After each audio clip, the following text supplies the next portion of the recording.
Hello, Blenders, and welcome to episode number 303 of ReelBlend, a podcast that promises to never cross the streams. On this week's show, Ghostbusters is back in theaters with its latest sequel, Frozen Empire. And on behalf of the new Ghostbusters movie, we have writer and director Gil Kenan joining us to discuss. My name is Sean O'Connell, the managing editor at CinemaBlend and a co-host of the ReelBlend podcast, joined as always by Kevin McCarthy of Fox 5 in Washington, D.C. Hello, Kevin. How are you, sir? Good. Two things. I love the sound. I love the sound of 303. I hope you like that number 2. It's nice. There's a symmetry to it. Yes. Yeah. Sean and I talk a lot about symmetry and coincidences all the time. I just love the way that sounds. And also thank you for introducing me first. And I just we're 2 and 2.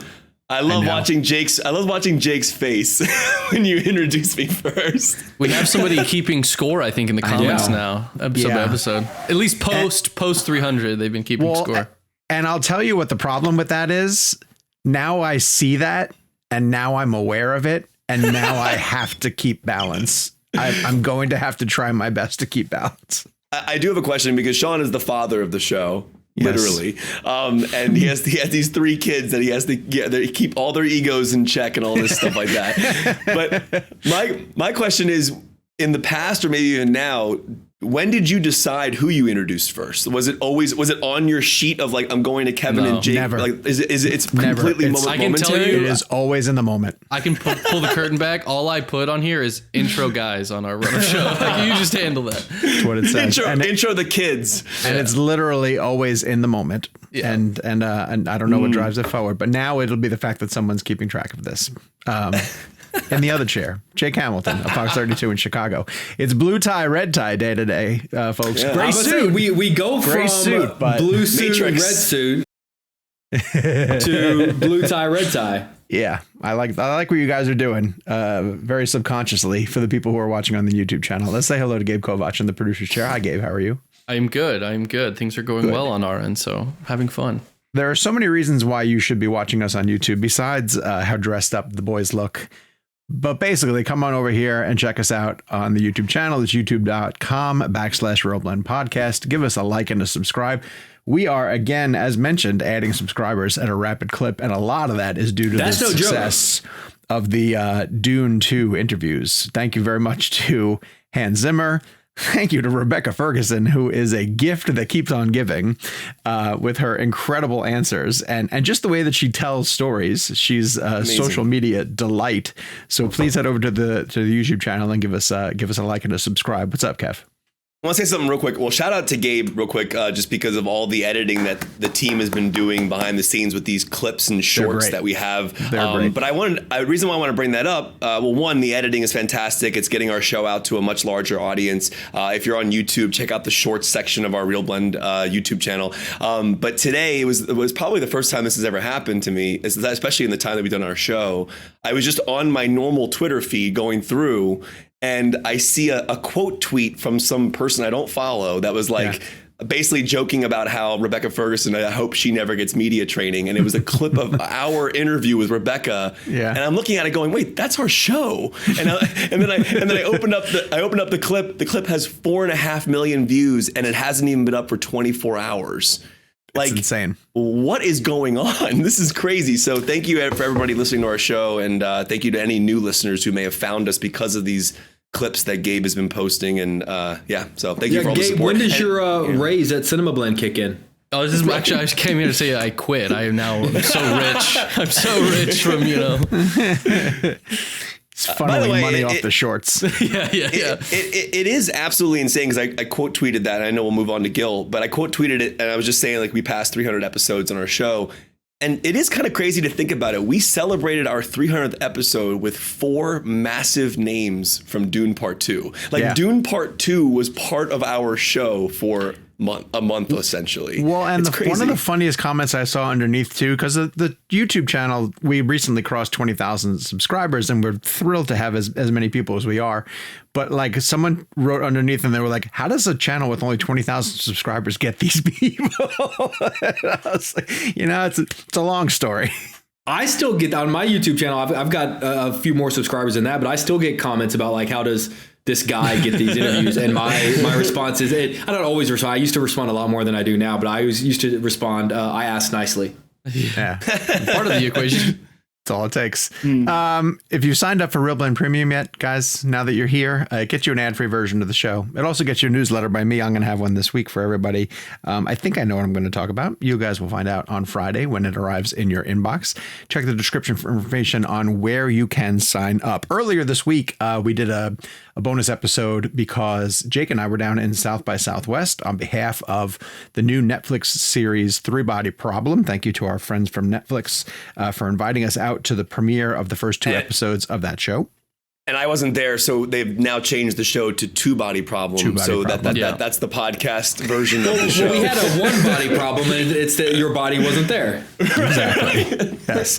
But that interview is up on all of our different channels.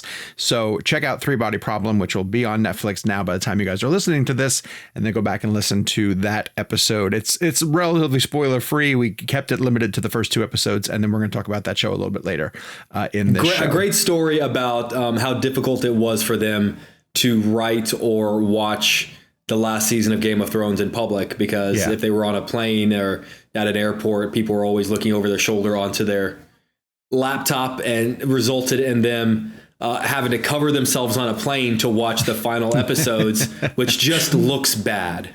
On a plane. It does. Looks very awkward. But in the meantime, while you guys are thinking about Three Body Problem, hopefully you're also heading out to the theaters this week to see in various formats Ghostbusters Frozen Empire, the continuation of the rebooted Ghostbusters franchise. And we have Gil Kenan, who wrote Ghostbusters Afterlife with Jason Reitman and is now taking over the director's chair. And so this is Gil Kenan joining the ReelBlend podcast on behalf of his new film, Ghostbusters Frozen Empire. I'm going to hit you with one of the hardest hitting questions that we have right off the bat, though, Gil. So I want you to strap in. Oh, yeah, here we go.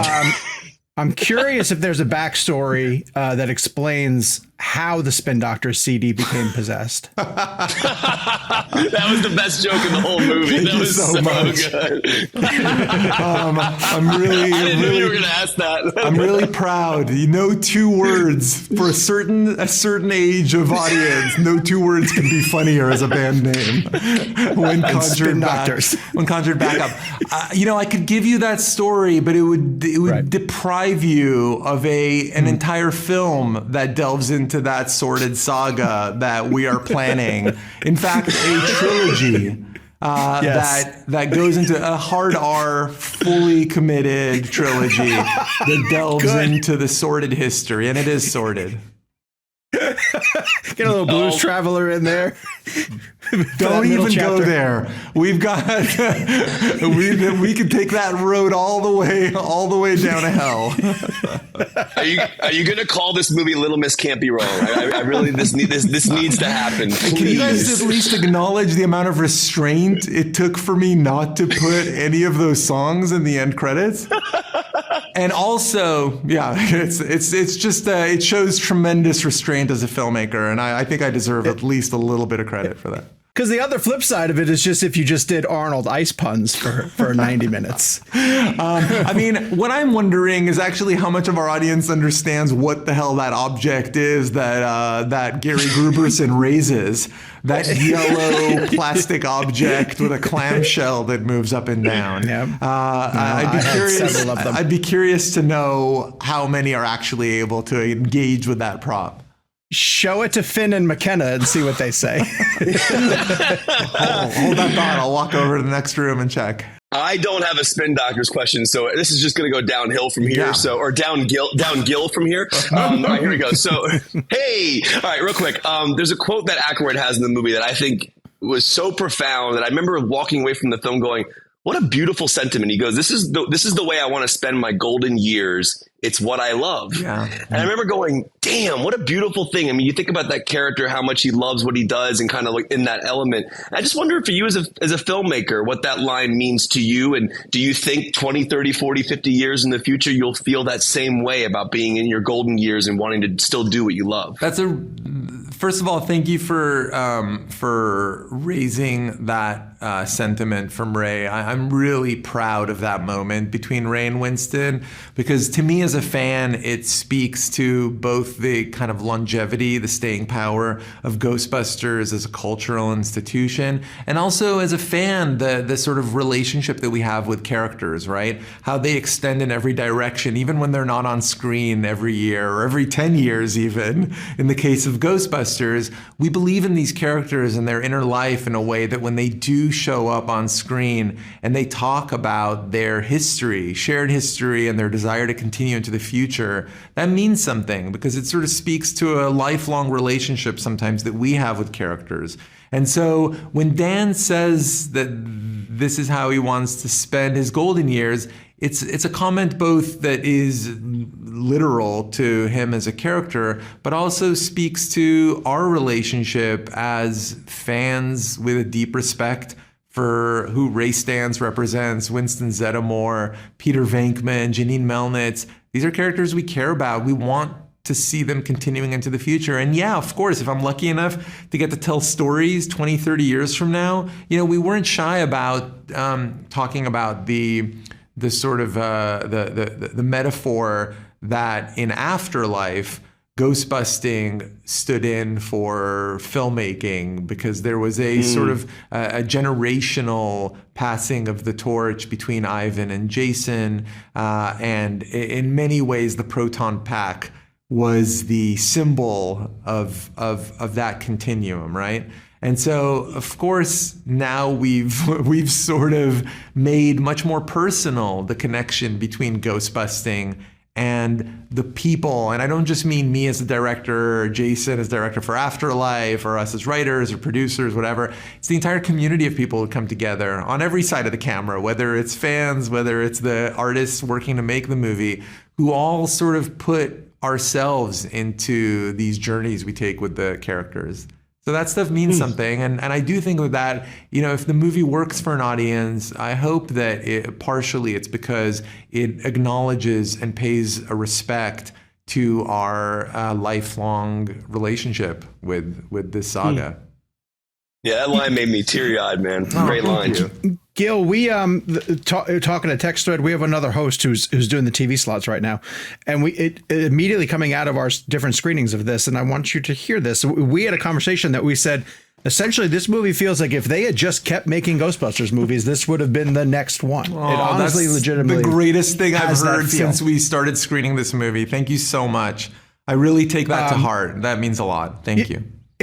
Honestly, the tone, it fits so well with 1 and 2, but there's an element of it that I love that you get to do. I've been an enormous fan of yours since Monster House. Monster House is one of those movies that I can't wait to show my kids. Like, they're now teenagers, but when they were younger, that was their entranceway into horror movies and scary movies, was Monster House. Thank you. And you get to do a little bit of fun animation when you're telling the backstory of your villain. Can you talk about just reverting to your animation ways and doing some stop motion to build that sequence together? Thank you so much for asking about that. This is the first time I've been asked about it. I know the dark magic of animation. It's an incredible tool that can be used for the powers of good or evil.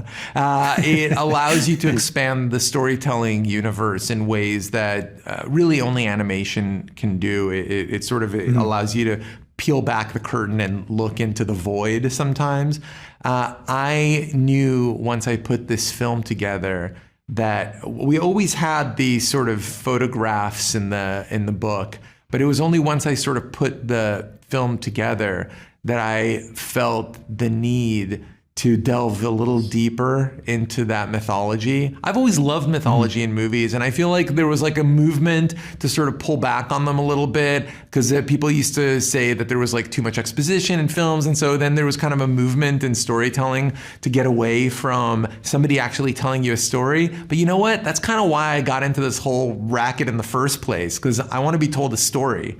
And when I'm on the other side of the camera, I want to tell a story. I want to feel like I've got you there right where I want you. You're in a dark room. You're already seated.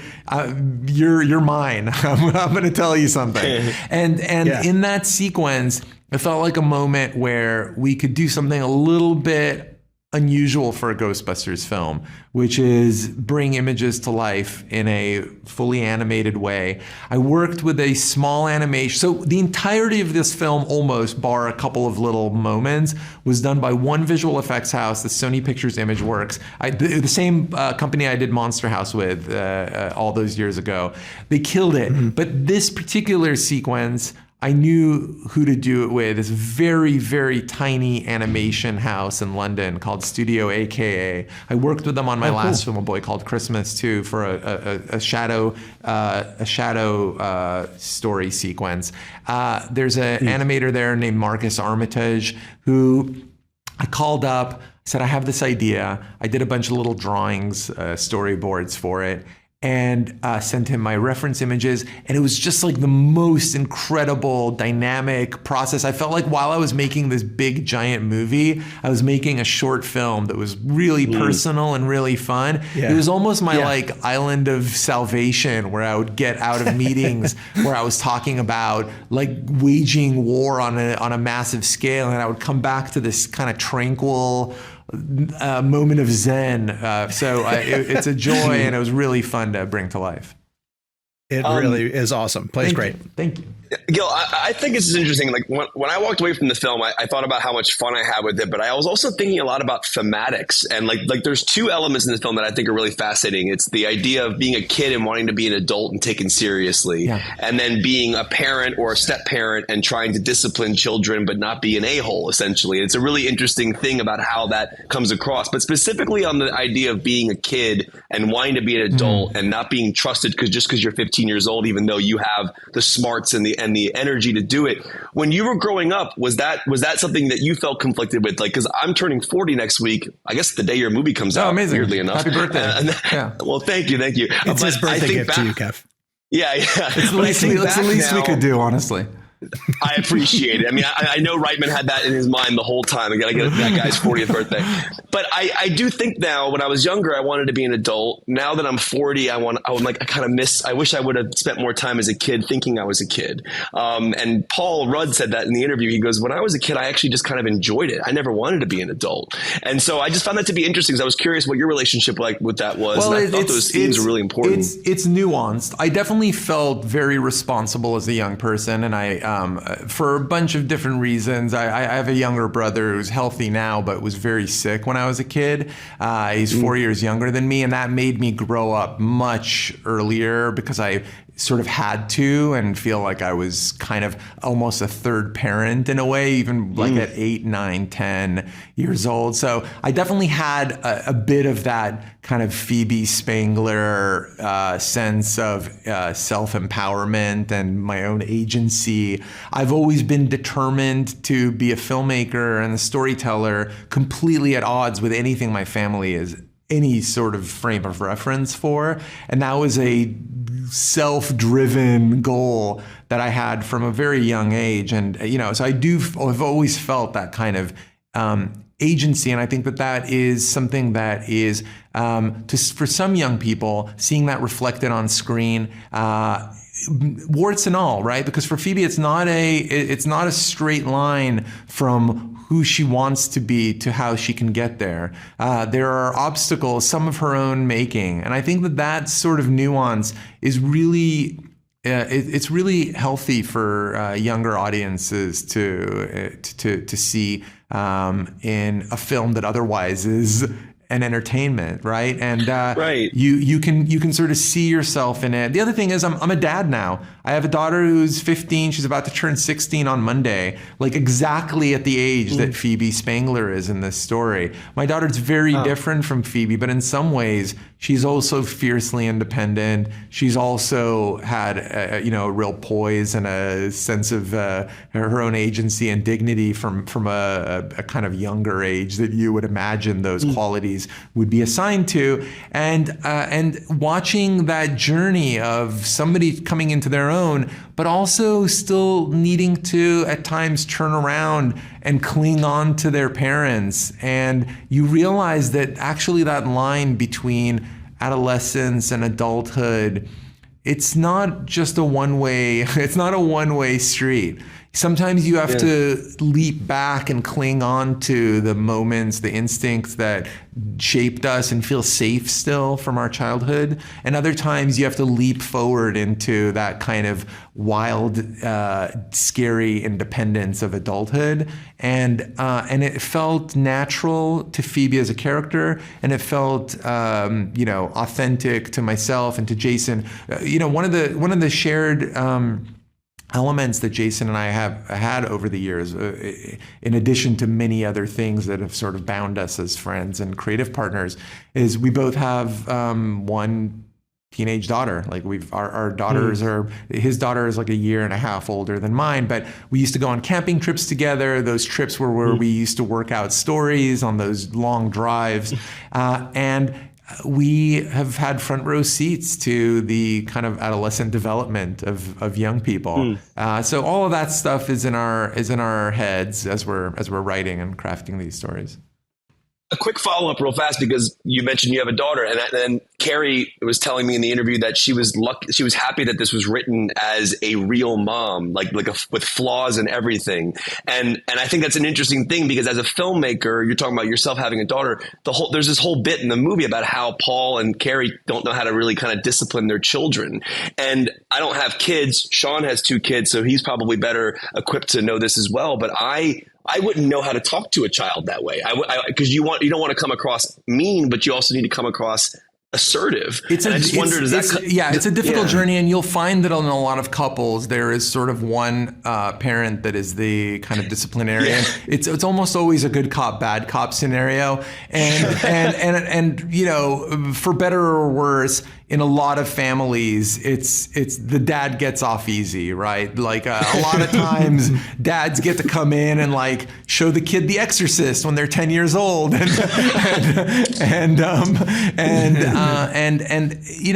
think that there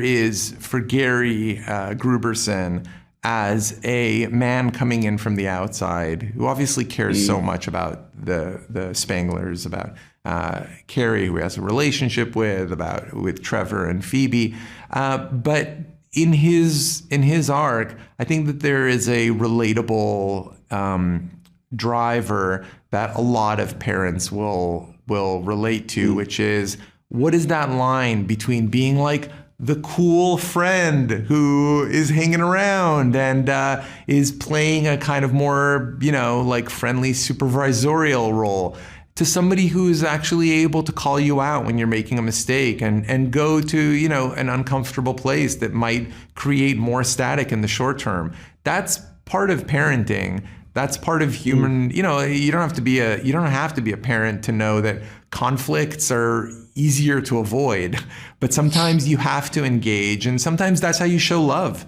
because it shows that you have enough investment in the other person to be able to go there. People are probably listening to this and saying, this is a Ghostbusters movie, right? There are ghosts in this film. When did this become a parenting self-help chat? This is great. I know. I told Paul and Carrie that earlier. I'm like, why am I having these deep thematic conversations with you about a Ghostbusters movie? But that's what the movie is. I want people to understand that. So Gil, the movie ends with a title card, and it says to Ivan, as it should, of course. His legacy, is the motor that drives this franchise forward.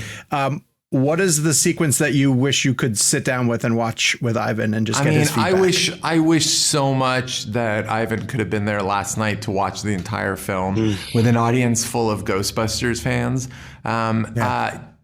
Jason and I, this is obviously a very personal subject to get into, and I want to be really sensitive about how I talk about this, because I care so much about Jason and his sisters, his family, and we all feel the loss of Ivan as fans and myself as a filmmaker, but for them, it could not be more personal. But we had the extraordinary good fortune of being able to sit down with Ivan, Jason and I, to pitch him the entirety of this story before he passed. Oh, wow. Obviously, we didn't know that we had so little time with him. We were sitting in his garden, and we pitched the entirety of the film, and his joy at hearing this story, where we were taking it, his validation, this sort of go forth and do your work that we came out of that conversation with was wind in our sails for every day of this film. Right. What a treasure. That's incredible. We were very lucky to have Jason and Ivan on our show together for the last Ghostbusters. And I got to tell you, as a kid who grew up watching the first one and trying to understand practical effects and like hearing Ivan break down the egg sequence in front of his son and then how the proton packs have changed since then and now. It was just such a fascinating thing to have, like that. Amazing. Oh. Yeah, that's magic. Yeah. And I mean, that guy changed movie history. He's a god. 100%. Yeah. I think this is partially one of Jake's questions as well, our other co-hosts who couldn't make it here at the moment. But there's a classic Ghostbusters theme and score and like the piano aspect. There's like a very classic aspect to it, and it's dropped in perfect moments. And Jake usually asks this question about like when do you find the right moment to drop in a theme like that? I mean, for me, it was like Murray popping up, and you just hear that classic. Like it's just such a piece of music that's so phenomenal. But then obviously you have a composer here as well, so you have to kind of blend those worlds together. So can you talk about how that works, where you have classic and new themes? Yeah, I mean, look, you wouldn't make a Star Wars film without invoking the Star Wars theme, right? It feels like it's right there. Like, do the smart thing, use the music, but use it in the right moment, because this is not, it's actually incredible going back and listening to that original Ghostbusters soundtrack, because first of all, it's a phenomenal piece of music writing, but it's also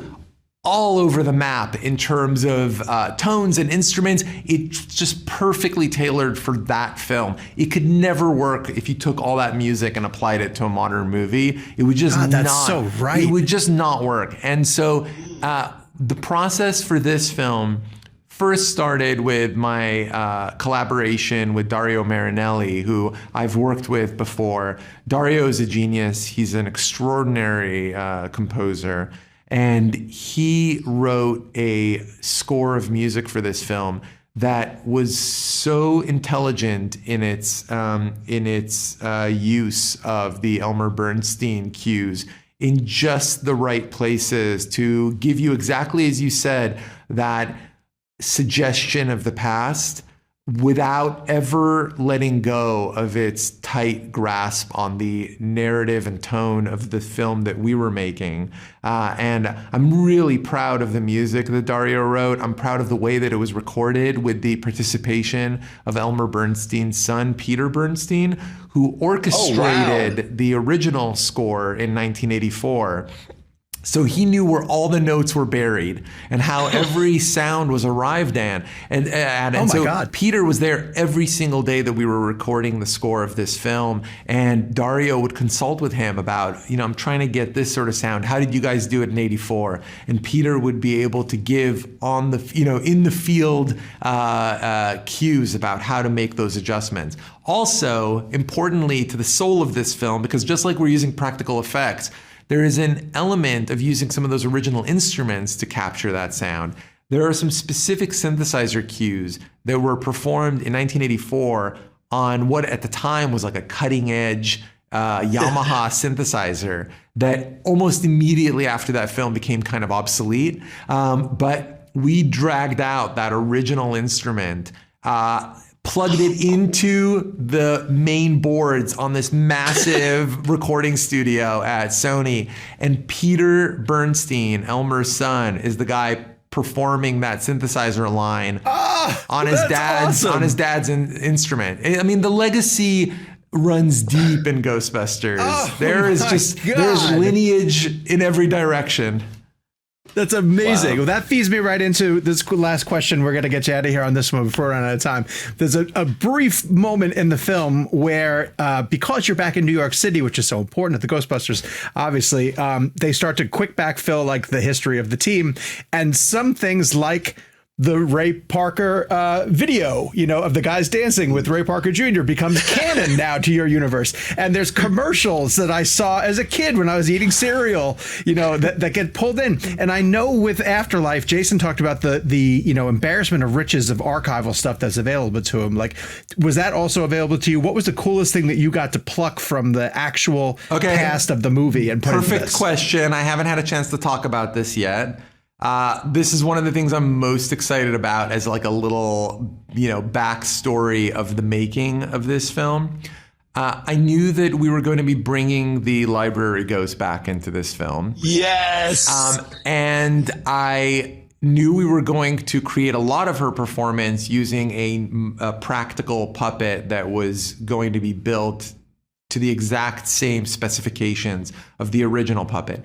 But the element that I still needed to figure out was the human performance of that ghost before the transformation.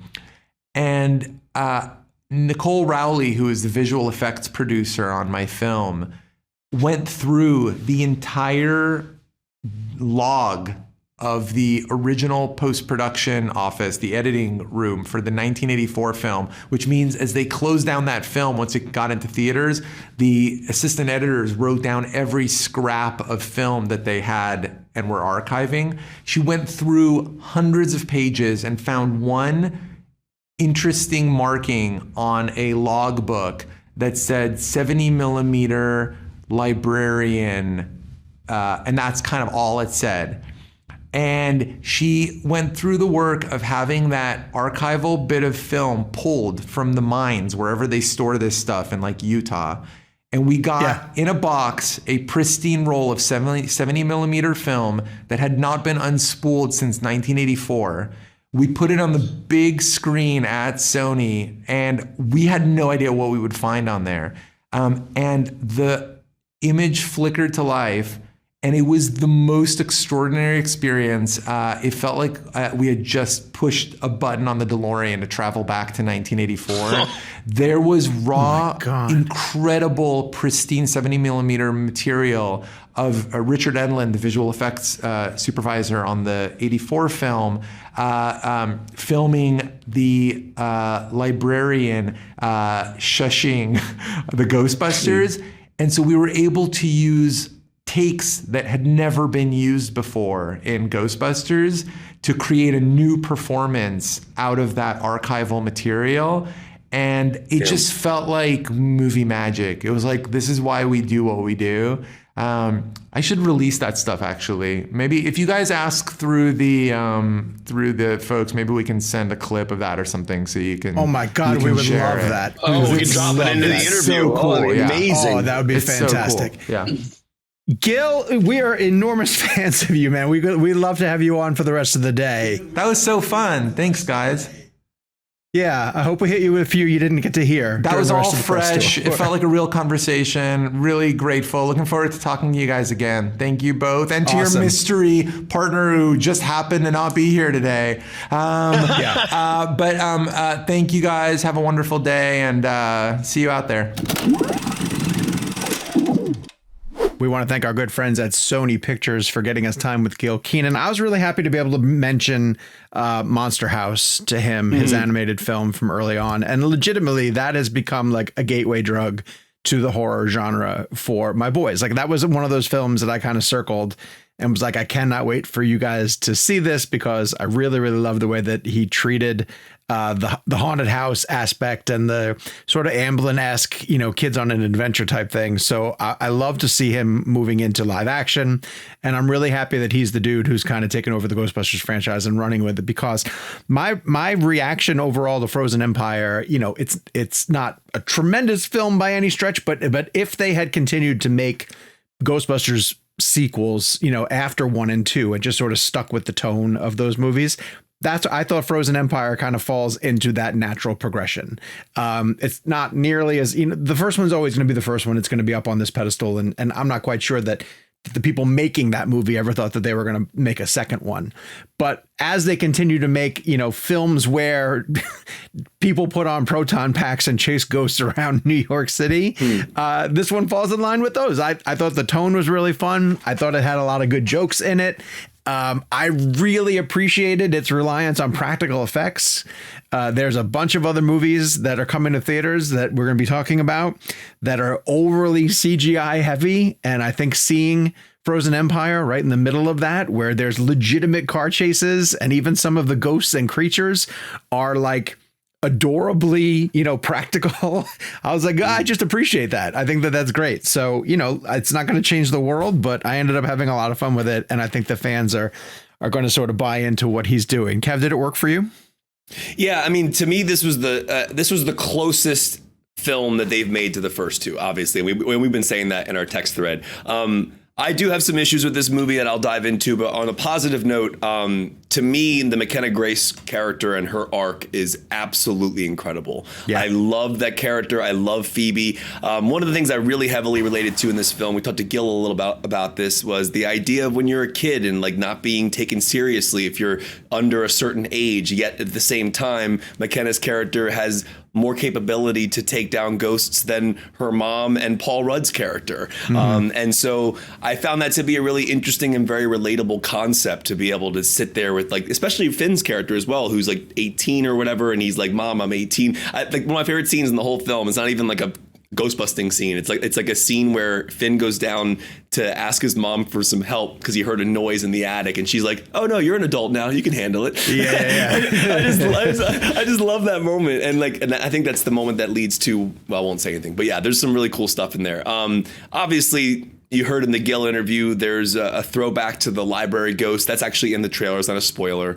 But the way that they found that footage, I mean, I think Sean and I's jaws hit the floor when he was telling us that story about the 70 millimeter. Yeah. And shout out to Sean's opening Spin Doctors thing was brilliant. I didn't know that was going to happen. I lost it. But yeah, there's, to me, like, that's what makes the film work. I think the characters are great. Paul Rudd and Carrie Coon are amazing. But to me, it's all about Phoebe. It's all about McKenna Grace. And do we know the name of the actress who plays her friend in the movie? She was wasn't she like Snakebite Jane in Dr. Sleep? I'd love. Yes, interesting. You're right. It is the same actor. Yeah, but I want to give her credit. Her name is Emily Allen Lind. Okay. Yeah. She has one of my favorite performances in the whole film. Like and that's connected somehow to the Phoebe character. And I wasn't even planning on really bringing that up. So that's why I didn't look up the name initially. Yeah. But now that I'm thinking about it, like those are some of my favorite scenes. I actually found the quiet scenes in this movie to be more interesting than some of the ghost-busting sequences. And so on a negative note, my only real big problem with this film is the heavy exposition. And what's ironic about that, and Sean, you and I were sitting in the interview, Gil talks about bringing exposition back into movies. You remember that, Sean? Mm-hmm. And so I remember it because that's my biggest complaint about the film. Like a big mythology, like adding mythology to the film. Yeah, or telling stories. And like, for me, I've always had a problem with the way the MCU TV shows use exposition. They have to remind us constantly about what happened in the past 24 films so that we can catch up to where they are. And I think there's a little bit of that here. Like, they're playing to an audience that may not have seen the first two, so they have to catch you up somehow. And I think for me as a Ghostbusters fan, I just got kind of bored during that stuff. I knew it already. I understood what they did already. So it was kind of like I just had to sit through some of the exposition to kind of get to the newer story. And I kind of wanted more focus on the newer story than I did on the exposition. But it's all legacy. It ties together. I also appreciate how much they gave Aykroyd to do in this one. And dude, I honestly thought it was a better use of the original characters than Afterlife. 100%. I did not like the way they were used in Afterlife. And I know Jake texted this the other day, so I'll let Jake take this from here. I didn't love the Harold Ramis ghost in Afterlife. I thought that it should have been the three originals plus McKenna and then no Ramis ghost, because I understand the emotion of bringing him in. It just didn't feel right to me. And I get that. Yeah, and I get that the family may have been involved and allowed it, but I just didn't particularly find that great. But I think overall I was very happy with feeling like a kid again, watching a Ghostbusters film that actually worked. Again, like Sean said, doesn't change the world. It's nowhere near the first two, but it's the closest you'll get to that feeling. And that story that Gil told us about pitching it to Ivan was beautiful. But Jake, you go ahead.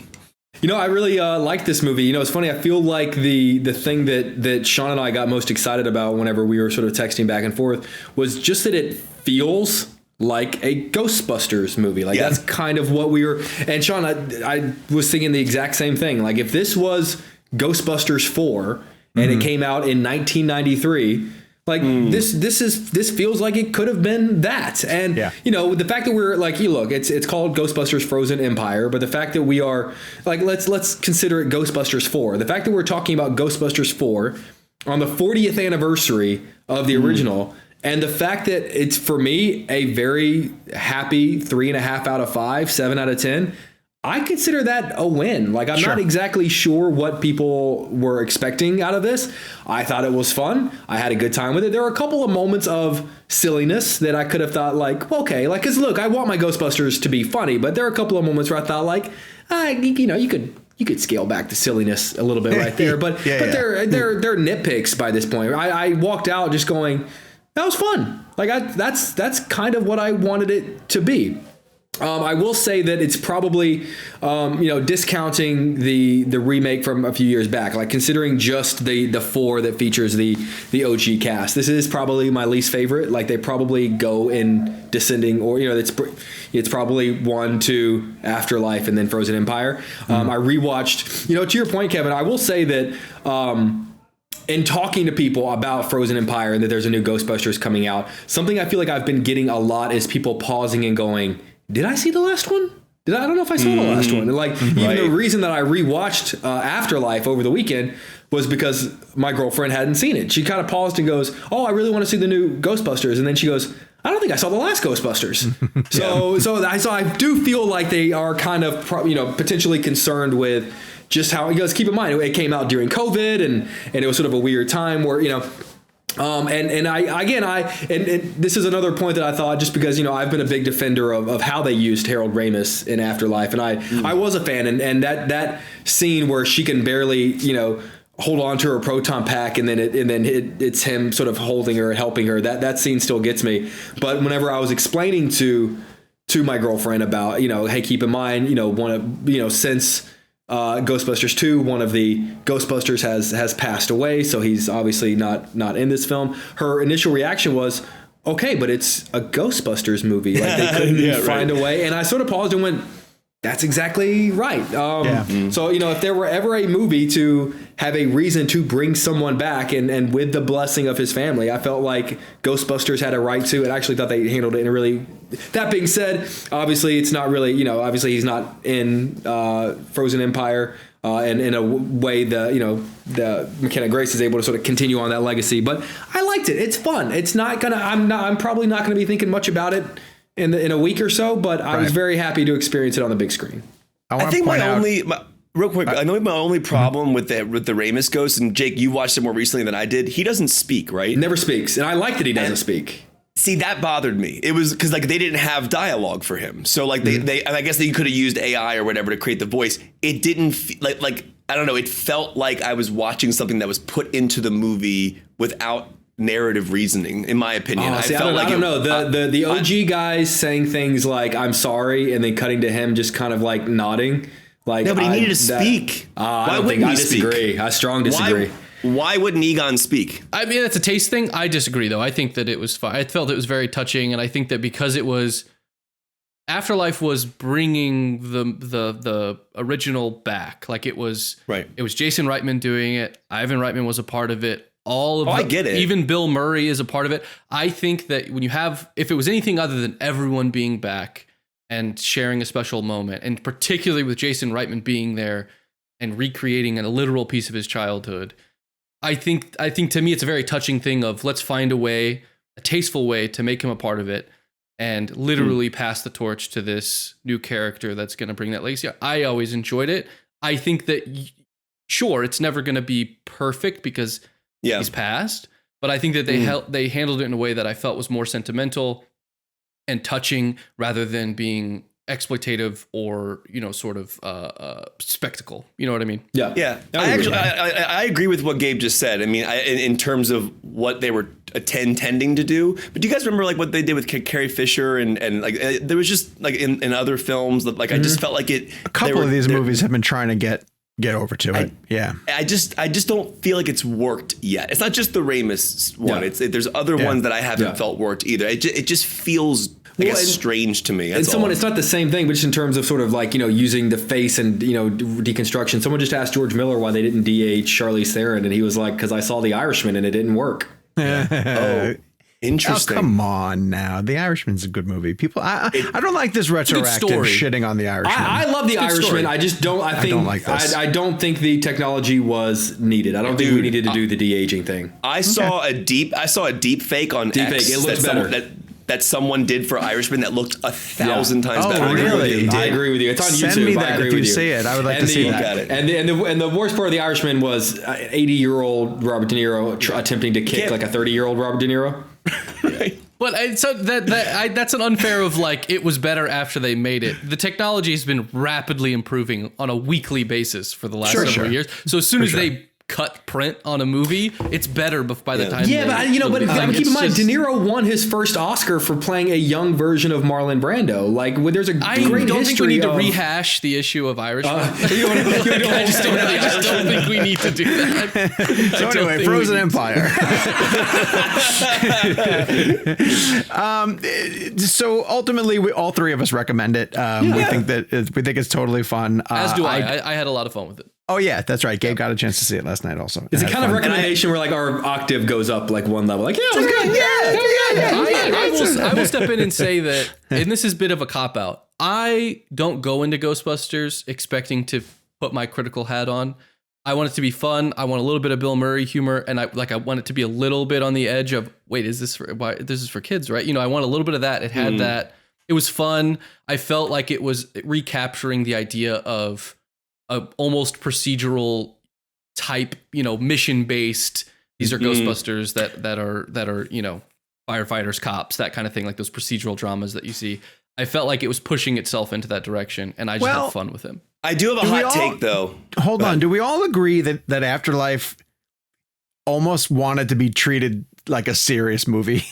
Like, I think Afterlife thought it was a little bit better than it actually was. I'd have to rewatch it. I've only seen it once. It's like, pretty well made. Like, there are some gorgeous shots. It's very well directed. But I got a little bit of sense that Jason Reitman felt like, I'm bringing back this prestigious project. I don't know. Because I mean, whenever Paul Rudd and Carrie Coon are like the, possessed and they're like the demon dogs and stuff like that. Yeah, it's hard to watch that scene and think that Reitman's taking himself very seriously. Yeah. All right, let's shift over to your streaming options for the week, which is Netflix's new film new series from the former co-creators of Game of Thrones, Benioff and Weiss, who, all right, let's get this out of the way. Their controversial involvement in the Game of Thrones series, and everybody kind of wondering what they are going to do next as their big follow-up. It's called Three Body Problem. It's an adaptation of the science fiction novel that I think is a trilogy of books. And so if these guys are going to continue making this series, they have material that they can continue to mine. When Jake and I got a chance to go to South by, this was an unusual thing. We don't often get told this, but Netflix kind of said to us, hey, before you get a chance to interview David and Daniel and then Alexander Wu, try to watch the entire series. And while we didn't get through the entire series before getting a chance to sit down and talk with them, we watched a huge chunk of it. And I understand now why they were saying this. And we're going to sort of keep this to a surface reaction just to let you guys dive into it on your own. But my biggest thing is be patient with it, because it is it's not even that it has pacing issues, but the initial 2 episodes of the series is a lot to download. There are a lot of characters that need to be set up. There's a significant amount of both science knowledge and historical knowledge that are very important to the overall story. But you're going to get fed a lot of it up front. And it was never, and Jake, and maybe you disagree with this, to me, it was never to the point where I was confused by what was going on or who was who and what their point in the story was going forward. It jumps back and forth between the 1960s and a scientist who is participating in an experimental new program that has to do with communication, interterrestrial? Extraterrestrial? Okay. Intergalactic? Interplanetary? I don't know what you're looking for. Interstellar. It was. Are you singing a Beastie Boys song? I might be trying to sing a Beastie Boys song right now. Speaking to aliens. How about that? There we go. And also a group of scientists in the modern day who are all dying mysteriously. It's a lot to process. And you may be getting through the first 2 episodes and saying, like, is this going to be worth my time? I actually saw somebody compare it to Lost, and the way Lost rolled out a lot of central mysteries. Jake looked offended by that. Yeah. How Lost rolled out a lot of mysteries like Smoke Monster and the Hatch and the others and what is actually going on. And are you going to be rewarded ultimately for this? I think you are. I think it's worth sticking with. So that's my recommendation on Three Body Problem. Be patient with it and be curious with it because there's a lot going on with it. But overall, I liked it a lot. So and here's, I really want to double down on what Sean said, because as someone who has finished the entire first season and wants to see this thing play out, my concern is that at a time where I feel like people need to be grabbed by not just the first episode, but the first 15 minutes of the first episode. I think it's an 8-episode first season. I don't know about you, Sean. I think it's a solid 3 episodes before you even really get a grasp for what this show actually is and what it's going to be. Okay. And, and I agree with you in that I wasn't so much confused as I was concerned about, like, there were things happening where I sort of thought, am I supposed to know what this means yet? Yeah. Did I miss something because I don't know? And then you realize, case in point, there's a plot point. It's in the trailer involving this sort of helmet that the characters put on, and it takes them to sort of a virtual reality world. Mm-hmm. And that's in the first couple of episodes. And the whole time I'm watching this going, wait, what is this exactly? And why do they keep doing this? Yeah. And I couldn't tell, did I miss something? Did I screw, well, a lot of things the characters don't know yet either. And it takes sometimes 3 or 4 episodes for them to say, okay, well, here's the whole reason. Here's the whole thing behind the helmet, Mm-hmm. So be patient. It is truly worth it. But, if everyone turns on the first episode of this show and then bails, we're not going to get, and I don't think it's comparable to Lost because, or even comparable to a Game of Thrones, because there is an end. It's 3 books. Every season's going to be a book. Yeah. The end of the story is written, but we're never going to see it if people don't watch it. And I'll argue that with Game of Thrones and Lost, they both had tremendous pilots. That at the end of the pilot, you were like, oh, I want to see what happens next. Yes. With Three Body Problem, that moment to me happened at the end of episode 2. There's something that happens at the end of episode 2 where I was like, oh, what? Oh, okay. Yeah. And now I'm going to keep going. And then it propels you forward. I thought it's expertly structured in that the end of every episode is something happens and you're like, oh, I guess I'm going to keep going. Like, I guess I got to press play on this. And it's funny. Like, I texted Jake pretty early on because of the need for us to watch this really quickly. Yeah. And I was like, I'm not sure what I'm doing with this. Yeah. And then he was like, I think you were like an episode ahead of me and you were always like, no, keep going. You got to get to this. And then I was like, okay, now I'm on board. I'm fully. Yeah. And then there's one moment, I'm not going to say when it happens, but there is one moment later in the show that I think is going to be the universal, everyone going, okay, I'm in. Yeah. So, all right. Three Body Problem. It's available for you on Netflix right now. Let's throw it to a really quick break and we'll continue on the other side. And we are back. Okay, I want to throw to the idea that the new horror film with Sydney Sweeney, Immaculate, is coming to theaters. And the reason why we are postponing our conversation of that is we're going to have the director on the show joining us next week for a full in-depth spoiler conversation about Immaculate. All three of us have seen it. All three of us love it. We highly recommend it. You need to go see it. And so make sure this is your assignment, your homework assignment for ReelBlend. Make sure you see Immaculate before next week's episode, where we are going to do a deep dive conversation with the director about all things Immaculate and Sydney Sweeney. Take the whole family. Yeah, great idea.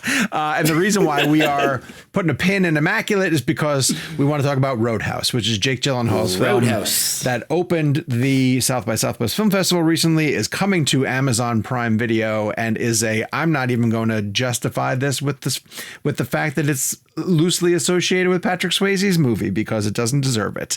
I am in the minority on this film, apparently. I thought it was boring as hell. Why do you hate Doug Liman? Doug Liman's fine. I love Conor McGregor, apparently. Conor McGregor steals this movie away from Jake Gyllenhaal. He does. And not until he shows up a good 90 minutes into the movie did I care what the hell was going on. It is as formulaic as you can get, especially if you even know the one sentence premise of Roadhouse, which is... and he's not even a Zen type of anti-violence, pacifist-esque bouncer. He's an ex-UFC fighter with serious anger problems who decides to take a gig down at a roadhouse in Florida and help this woman clean up the issues that she's having. I saw no point to the movie. I thought Gyllenhaal was kind of mailing it in. I didn't get into the vibe of the Roadhouse. I love the first movie for what it is. I didn't see the necessity for this. And then when Conor McGregor showed up, I thought he was colorful and fun and had a good time with him. But ultimately, when it ended, I was like, didn't need that one bit. And Kevin's making faces all over the place. So apparently he loves it, and it's going to make his top 10. Loving it is a strong word. I think also my point is I don't have a romantic image of the first one in my mind. It came out, what was it, 89 was the year that film came out, or somewhere around there? Yeah. Okay. Yeah. I was 5 years old. It wasn't a movie I watched all the time. I've seen it in bits and pieces on TV. I have no dedication to the original Roadhouse, so my entrance into this story was just I knew it was a remake or a reimagining. I knew that Doug Liman directed it. I just thought it was goofy and fun. The tone was interesting. It was over the top. I thought Gyllenhaal was great. I thought the UFC stuff was awesome, how they shot all that, the logistics behind the scenes. They had to wait in between the cards of a real UFC fight. Really interesting how they were able to pull that. That's cool. Dude, the way they did it was... Those sequences are cool. So for people who don't know, there's a backstory to Gyllenhaal's character where he was a former UFC fighter, as Sean mentioned. So they keep flashing back to these sequences of him at a major UFC fight where he did some terrible damage to the guy he was fighting. And I guess they wanted to shoot this at a real UFC match. And apparently they were supposed to shoot it at UFC 283. But then Jake Gyllenhaal got COVID. So they had to wait 2 months. He had to stay in the same shape and everything for those 2 months. Oh, man. And then they get to 285 and they basically were sitting behind the scenes. There was I think they fought in an undercard when they actually filmed it, but there was the undercard and then there's a pay-per-view. So the whole show is timed out.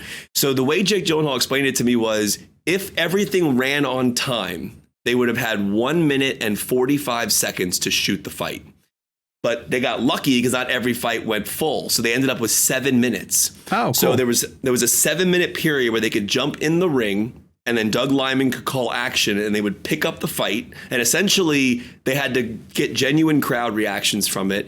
And what I thought was really, really cool about it was imagine that adrenaline. You have one shot, you have one moment to get all of that right. And it's all hinging on. So Gyllenhaal explained that they had 3 plans. There was 3 plans for 3 timing mechanisms. If they had 1:45, this is how they would shoot it. If they had 5 minutes, this is how they shoot it. This is 7 minutes, this is how we would shoot it. Pretty cool. And so it's really cool. And the logistics behind it. And I told Gyllenhaal, it reminds me exactly what Bradley Cooper did in Star is Born. It's the exact same thing. Because for people to remember, Cooper went out on real stages in between real live sets. One of them happened to be, ironically, Chris Christopherson he was following, which is crazy in real life. But they would go out and he would film a concert in front of a real crowd. They had no idea what they were doing. I'm sure they knew it was Cooper and they knew it was Gyllenhaal, but kind of cool stuff. I love filmmaking like that, and it kind of the vibe of that does come across, like him weighing in, like that's all real happening at the fight. Right. And Connor is amazing. I think you're right. I think he steals the movie, but I thought it was goofy fun. I just thought it was R-rated. It's super violent. I just thought it was. I don't know. I enjoyed it. It's not perfect. It's not even a great movie. It's just fun. Jakey, where are you on this? I don't really think it was fun enough. I feel like it took itself too seriously and wasn't good enough to take it as seriously as it was taking itself. I think it's getting a lot of passes because it's a remake of a movie that people. Here's the thing about this movie. I think if you remove the connection to a movie that people look back on with nostalgia, if this were just a movie called Roadhouse, and it wasn't a remake, and it came out, and it was that movie, I think we would all look at it and go, why did Gyllenhaal do this? What was it about this movie that, and there's nothing about, other than the character's name and the concept of Roadhouse, there's nothing to it. I mean, the original takes place in Missouri. This one takes place in Florida. There's nothing about it that's that a really huge missed opportunity. I thought putting it in Florida would open it up to a lot more weirdness. And there's a bit there's a sequence with an alligator that kind of caught me off guard that I thought was funny, but I wanted more of that. I wanted more of it to be kind of bizarro. Sean, yeah. Sean, I don't know why this reminded me of it, but the Florida stuff reminded me of the Fassbender stuff in The Killer when he went to Florida. Just the vibe of that. It had that vibe to it. The way the Roadhouse felt like the way Fincher captured that whole sequence in Florida. I could see that. I don't know why I just kept thinking about that, but I thought listen, it's fun. It's goofy. It's on Amazon Prime Video. Yeah. Which I think is smart. I don't think it would have done well in theaters. I really don't. Which is funny because I feel like that's one of the massive narratives following this movie was it should be in theaters. It should be. And whenever I watched it, I sort of thought no, this feels right. Yeah. And you're right. What Jake's talking about is there was a whole thing online about Doug Liman and there's this whole conversation happening back and forth about whether Doug or not they Liman didn't do the junket, theatrically, to say the least. Right. And I will say this, though. There's another movie coming to Prime in May called The Idea of You with Anne Hathaway and Nicholas I always botch his name, Galitzine. And that movie, I think, would actually do well in theaters. Yeah, I agree with you. I think that movie's trailer views are insane. And I think that one, Prime should look at a theatrical, maybe a couple week theatrical prior. I think that could do well. We will be discussing that film on the show. I can say that. Yes, we will. We had director Michael Showalter joining us for a special spot on the ReelBlend podcast. While we're giving out streaming recommendations, after you have pressed play on Roadhouse, head over to Disney Plus. I want to let everybody know that X-Men 97 is there. The first two episodes at least are up and running. I got a chance to see the third episode as well too. It's tremendous.